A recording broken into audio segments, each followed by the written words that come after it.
আর কতবার শুনতে হবে নীতি নৈতিকতার গল্প? আর কতবার মানুষ স্পিকার বৃদ্ধ মানুষটার গলায় পাড়া দিয়ে বুঝিয়ে দিবেন যে সে সচেতন ছিল না বলে তার পেটে লাথি মারা হয়েছে? আর কতবার মানুষ স্পিকার মানুষ তার নিজের অধিকারের জন্য লড়াই করবে? আর কতবার নাগরিক তার অধিকার না পেলে বুঝিয়ে দিবেন যে সে সচেতন ছিল না? আর কতবার মানুষ স্পিকার সিস্টেমের ভুল মানুষের সচেতনতার অভাব বলে চালিয়ে দিবেন?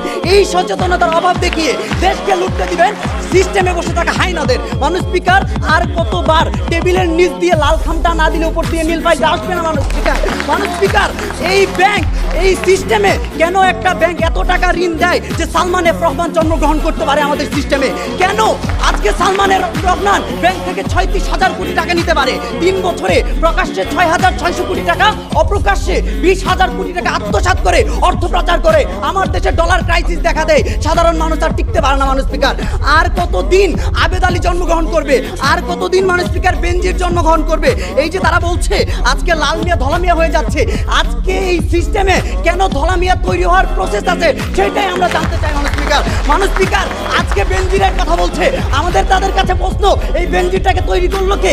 আমরা দেখেছি বেনজিরের আগেও ছিল, জন্ম নিয়েছিল পি কে হালদার, অমি প্রদীপ এবং মানুষ স্পিকার এমপি আব্দুর রহমানের মতো মোদি।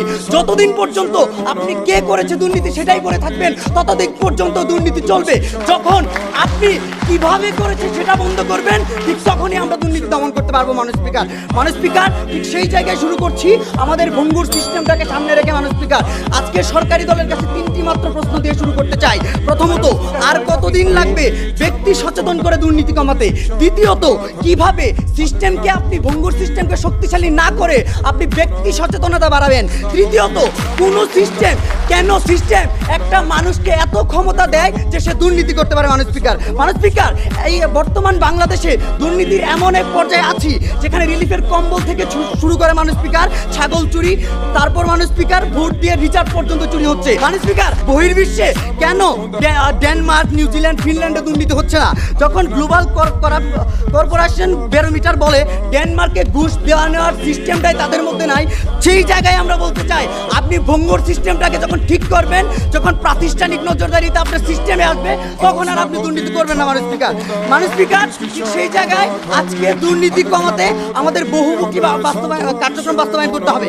প্রথমত, প্রতিটা প্রতিষ্ঠানের জবাবদিহিতা নিশ্চিত করতে হবে। দ্বিতীয়ত, রাষ্ট্র ও সমাজের সর্বস্তরে ঘুষ দুর্নীতি উচ্ছেদ করতে হবে। তৃতীয়ত, ক্ষমতাধরদের বার্ষিক সম্পদ বিবরণী জমা প্রদান করতে হবে। চতুর্থত, উন্নয়ন কাজের বিলের জন্য ঠিকাদারদের জবাবদিহিতা নিশ্চিত করতে হবে। পঞ্চম, শেয়ার বাজারের স্বচ্ছতা সুশাসন নিশ্চিত করতে হবে। ষষ্ঠ, প্রতিটা প্রতিষ্ঠানের সুষ্ঠু ও সুনির্দিষ্ট গঠনতন্ত্র ব্যবস্থাপনা থাকতে হবে। সপ্তম, অনুবার্জিত আয়, ঋণ খেলাপি, চাঁদাবাজি, টেন্ডারবাজি, কালো টাকা, পেশি চুক্তি এগুলো নির্মূলে ব্যবস্থা গ্রহণ করতে হবে। এমন কিছু প্রতিষ্ঠান তৈরি হবে যারা মনিটরিং করবে, অডিট করবে। কেন মানুষ স্পিকার? যখন আমি ক্ষমতায় থাকি, যখন আমাকে কেউ মনিটরিং করতে পারে, অডিট করতে পারে না, যখন আমার উপর কোনো প্রাতিষ্ঠানিক নজরদারিতা থাকে না, তখনই বেনজিরের মতন মানুষের জন্ম হয়, তখনই সালমান এফ রহমান আমার দেশে আসে, তখনই পি কে হালদারের জন্ম হয়। তাই মানুষ স্পিকার আবেগের বসে বাস্তবতাকে লাথি মারতে আমরা চাই না। আমরা চাই মানুষ স্পিকার আজকে দুর্নীতি কমাতে।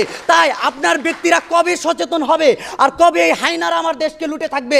আমি স্পষ্ট ভাষায় বলে দিতে চাই, আজকে এই দুর্নীতি বন্ধ করতে আপনাকে অবশ্যই সিস্টেম পরিবর্তন করতে হবে, মানুষের সংবিধানের প্রতি আস্থা আনতে হবে।